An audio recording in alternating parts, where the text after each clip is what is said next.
Bonjour, Namaste, and welcome to our podcast, Two Worlds, Two Perspectives. And today we are going to talk about food. Of all the other things, food is the cultural identity of a country.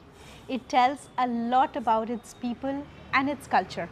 We are going to discuss today about the impressions we have of the food that we tasted in two countries, France and India, and what we think about them.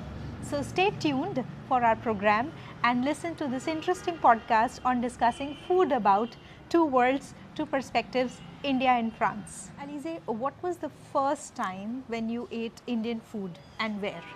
Actually, it was when I was on the plane from Paris to India. And so it was a flight during the night. And so we had the possibility to take veg or non-veg. Right. And I made my research about food in India before even, going to the country and stuff. And it was an advice that I read that for people that are struggling with spice, you should always go for the non-veg. For the veg, vegetarian, sorry. right. For the veg. So, like literally, I struggled with the food when I wasn't even arrived in India. Like literally, I remember I was taking a video of me. I was crying because of the spice. Because literally, like in France, it's not a thing to do. Like we don't have any traditional dish with spice in it. Yes. So like we are rarely confronted to it. Like Yes. it's very rare. So I was like with zero experience with spice. So I was taking a video of me to my mom and I was like, I'm not even in India yet and I'm already struggling with the food. But like the dish was very basic actually. Like it was some rice with, I don't even know what. Some curry, yeah.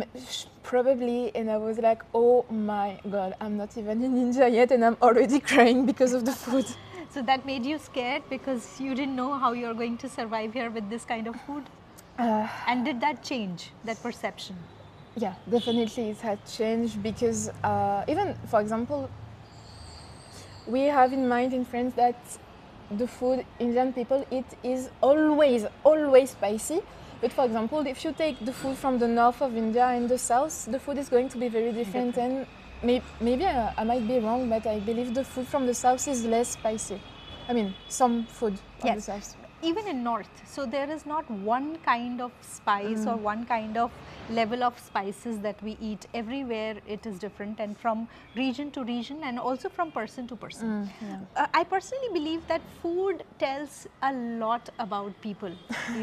If we talk about India and we have so many spices, and when it is very spicy and chilly, and a person is capable of eating that much of chili, it tells about that person that he's tolerant to many situations. So, and I strongly believe that Indians, we have a very good tolerant capacity. And when we talk about sweets, I think our sweets are over sweet in comparison to what you eat in Europe. But that's because we can be very sweet also.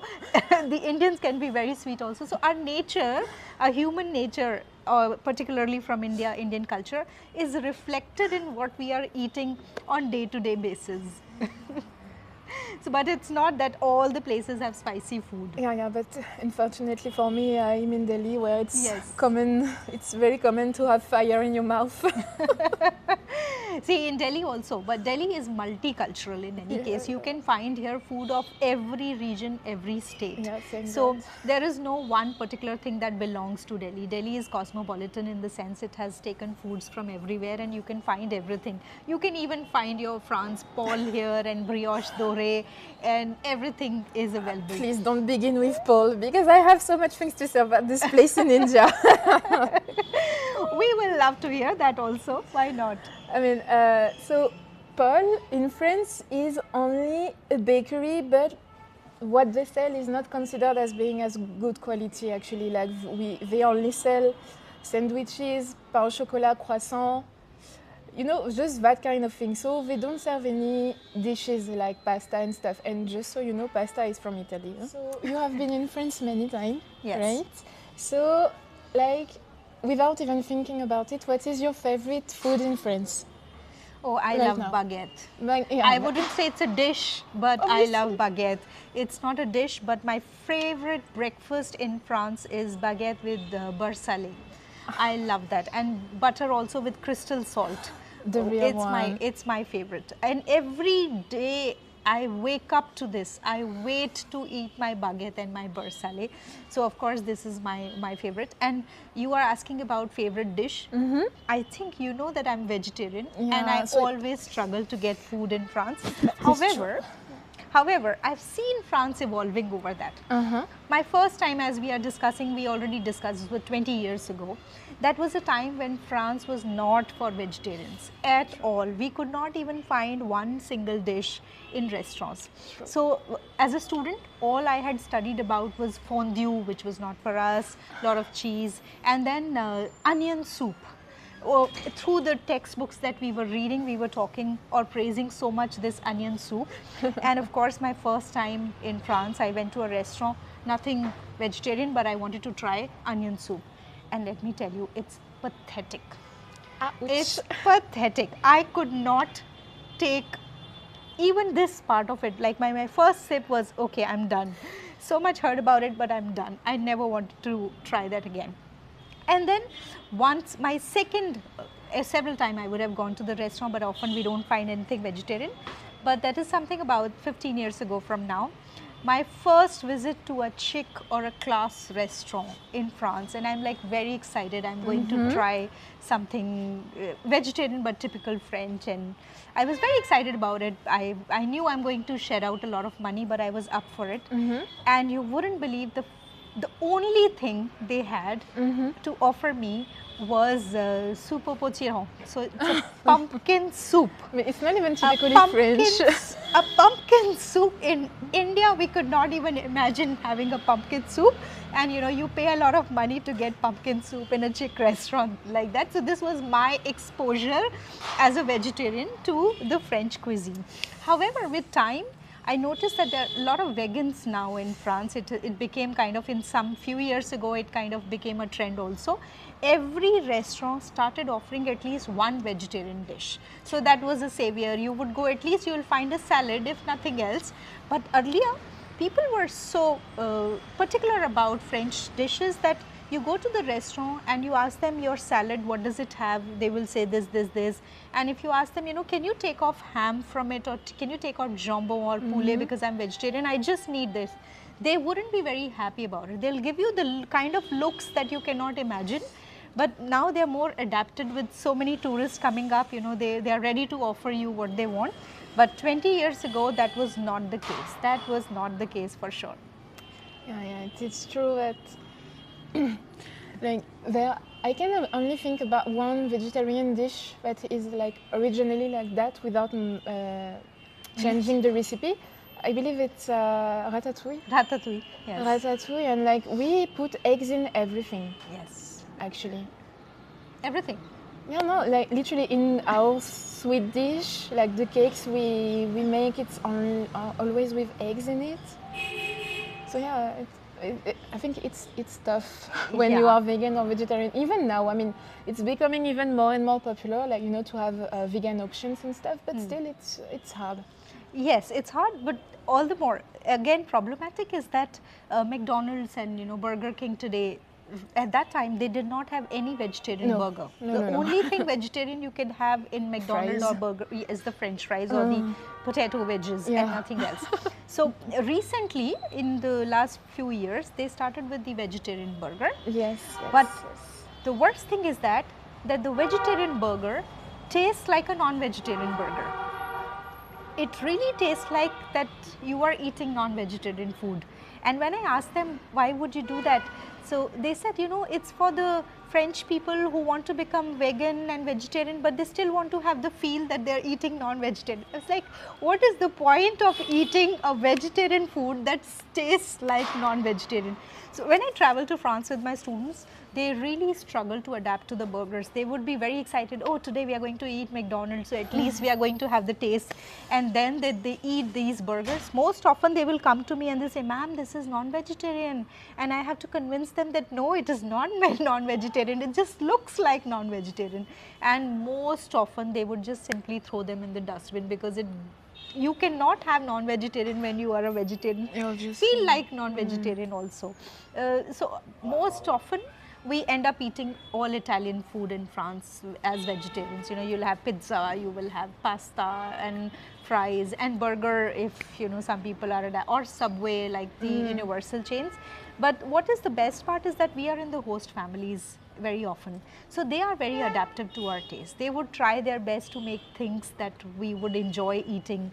Like for example, ratatouille of course is vegetarian, but they make quiche also for us sometime, you know, with vegetables, yes, and which are very good. And of course they will make French style pastas as well, with just the boiled pat and then the vegetables on it. And their tarts are amazing. I love strawberry tarts so much. I really like them very much. And tarte au citron, the lime tart, it's my favorite also. Tarte au citron meringue? Yes, it's very good. It has egg in it, so I'm okay with egg in meringue, but some students are not okay, so I can take egg, so that is very, very good. So especially if I talk about French food, as you asked me the question, I think my exposure to the French food is very limited because I'm vegetarian, but I am exposed to a lot of French desserts, and that I love. The tarts particularly I love a lot. Strawberry tarts or apple tart also. Apple crumble I love a lot. Apple crumble also. And then tarte au citron meringue. It's very, very good. What about your liking for sweets in India? Last year, when I was during my first day in India, I have tried to cook some kheer. Kheer, yes, but it's like riz au lait en français. Huh? Yeah, but like but in India definitely like you have more resources, if I can say that, like with spice and stuff. So like in that I put cardamom, which was literally, I didn't even know cardamom existed before coming in India. You know, I was like, what is this? You know, like we don't have and even saffron. Saffron. Like in France, it is considered as something so fancy, and this is so expensive. And like even if you buy saffron, like there is like a 90% chance that this is fake actually. Yeah. So I was like, oh my god. And so yeah, I can actually cook that. So kheer, I have tried dry fruit laddu. Laddu? Oui, yeah. Laddu. Laddu. This, what else? Oh, there is also like this sweet dish with the carrot and stuff, you know? Like Gajar ka halwa? Yes. Yes, okay. I really love this one. What else? Do you find it very sweet for you, the Indian sweets? This is the thing that I can eat without any difficulties, so I don't even care about the level of, you know, sweetness in that. Like, but I mean, I'm just happy with that. I'm glad to hear that, because most often the problem that I face that if we bring some sweets from here to France, French people, they definitely want to try everything, obviously, but they think that it's too sweet for them and it's killing the taste. So, oh, come on. Oh, how can I forget that? Gulab jamun also. Oh yes, obviously. Gulab jamun. And like I have tried in Rajasthan with you during the stage, like gulab jamun with ice cream. Oh yes, it's a very good combination. Oh we my love god, that. that was really amazing. Hot gulab jamun with cold ice cream. I think it's a perfect combination. Oh la la la. Yes. So Alice, I had problem with food in France because I'm vegetarian. Of course, you don't have that problem in India that you're vegetarian, non-vegetarian, you can eat everything. Spice is a very different aspect of it, but I'm sure you must have found some restaurant where you can get less spicy or not spicy at all. What do you like or enjoy eating in Indian dishes? I believe the very first dish I was able to enjoy without too much difficulties was Shahi Paneer. Yes. Yeah. Like actually the first try I have tried Shahi Paneer, it was in Manali. Okay. I don't know why, but it was in Manali and I was like, oh my god, like literally. And I have tried to cook it myself. Yes. And actually I followed the recipe, like, you know, I was being very careful of following every instructions. And in the end I wasn't even able to eat it because it was too spicy. Oh, okay. So like I was with someone at that time like from India, and he told me, oh, the food is so good, you cook so well, and I was like, you know, I can't even. Can't eat it myself. Yeah, but apparently I did well, but I will never know. So I have to give you the recipe for Shahi Paneer, which is without spice. I will not forget to do that. And you know, Shahi Paneer and Makhani, Dal Makhani, Dal I'm makhni sure also, yeah, like these are these sacred foods for vegetarian. So we vegetarian, when we go to restaurants and we have to eat dinner, mostly these are the two things that we are going to order. Dal Makhani and Shahi okay. Paneer So with I am an naan. Indian vegetarian then. Yes, apparently. now you are an Indian vegetarian because you are eating what we often eat in a restaurant. And have you ever tried food on the street or no? Actually, only once, pani puri. Yes? And I don't know, I mean, I've heard so much about it, even on social medias, like Indian people saying that was like their to die for food, like, you know, Yes. they could survive with nothing but with it only. And I have tried it, and I have to admit, I think it was just a bad, you know, like we got it in the wrong place or something. Yeah. But I really didn't enjoy it. Yes, first of all, it's very spicy. So not everybody can, the water is very spicy. It's not easy to enjoy it. Like, I don't know, but like just, I mean, from the color of the thing, I was like, it just looks like dirty water. And I don't mean to insult anyone, No. but just from the look of it, I was like, but what do we put inside? Like, you know, in the water to look like that and stuff. Yeah. And like, I can't even really remember the taste, but it wasn't like the taste. I don't know. You Yeah, said so- it's spicy, and I don't. Usually it is spicy. I don't know where you tasted it, and the color you get it from the combination of tamarind and mint. So green and maroon kind of gives you that look. Yes, this is true that Indians are crazy about pani puri. We call them golgappa, and that's one thing. When I travel outside India, I don't carry food with me. Even though I'm vegetarian, I don't carry. I like surviving on whatever I can find in the country and whatever little I can try. I love that, the local taste and everything. But the one thing when I miss when I'm there for a long time is after coming back, I want to have chaat papdi or golgappas and something like that. Nothing more, but you know that changes the taste immediately because with all the bland food that I've been eating in Europe for so many days, it covers up immediately everything. Because yeah, of course, you don't use salt. I don't know. Is it like gold, very expensive? What's the problem? And we put too much of it. Probably we are rich. So yeah, and you know, you will find it very funny when we have the session with the students about, you know, adaptability in France when they are traveling with us. I would tell them, you will have food on the table and there's not going to be salt on it. Please ask for it, otherwise you will not eat anything. Yeah, you know, like- we have to explain Exactly, them that yeah. it will miss salt and it's a normal thing to not have salt.